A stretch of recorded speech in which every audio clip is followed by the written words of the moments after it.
Hi ರೋನ್, welcome to day 15 of the automation testing series. ಇವತ್ತು ನಾವು ಫ್ರೇಮ್ಸ್ ಮತ್ತು ಐ ಫ್ರೇಮ್ ಬಗ್ಗೆ ತಿಳ್ಕೊಳ್ಳೋಣ. ಸೊ ಈ ಫ್ರೇಮ್ ಅಂದರೆ ವೆಬ್ ಪೇಜ್ ಒಳಗಿನ ಮತ್ತೊಂದು ವೆಬ್ ಪೇಜ್ ಅಂತಲೇ ಹೇಳ್ಬೋದು. ಸೊ ಈ ಫ್ರೇಮ್ ಒಳಗಿನ ಎಲಿಮೆಂಟ್ನ ಆಕ್ಸೆಸ್ ಮಾಡೋ ಮೊದಲು ನಾವು driver dot switch to dot frame ಅಂತ ಯೂಸ್ ಮಾಡ್ಕೊಳ್ಬೇಕಾಗುತ್ತೆ. ಸೊ ಈ switch to dot frame use ಮಾಡಿ ಸೊ ಇನ್ಸೈಡ್ ಇನ್ನೊಂದು ಫ್ರೇಮ್ ಐ ಫ್ರೇಮ್ ಏನಿರುತ್ತಲ್ಲ ಅದಕ್ಕೆ ನಾವು ಶಿಫ್ಟ್ ಆಗ್ಬೋದು. ಸೊ ಇದಕ್ಕೆ ಶಿಫ್ಟ್ ಆದ ನಂತರ ಇವಾಗ ಮತ್ತೆ ರಿಟರ್ನ್ ಆಗಿ ನಮಗೆ ಮೇನ್ ಪೇಜಿಗೆ ಬರಬೇಕು ಅಂದರೆ ನಾವು ಡಿಫಾಲ್ಟ್ ಕಂಟೆಂಟನ್ನು ಈ ಕಮ್ಯಾಂಡ್ನ ಯೂಸ್ ಮಾಡ್ಕೋತೀವಿ, driver dot switch to dot default content. So ಇವಾಗ ಕೋಡಿಂಗಲ್ಲಿ ನಾವು ನೋಡಬೇಕಾದ್ರೆ web driver is equal to new Chrome driver dot get use ಮಾಡಿಕೊಂಡು ಆ ಪರ್ಟಿಕ್ಯುಲರ್ URL ನಾವು ಓಪನ್ ಮಾಡ್ತೀವಿ. ಆವಾಗ driver dot switch to dot frame.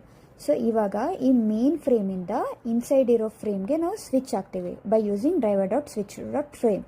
So ಈ ಫ್ರೇಮ್ ಶಿಫ್ಟ್ ಆದಮೇಲೆ ನನಗೆ ಯಾವುದೋ ಒಂದು ಎಲಿಮೆಂಟ್ ಇರುತ್ತೆ ನನಗೆ.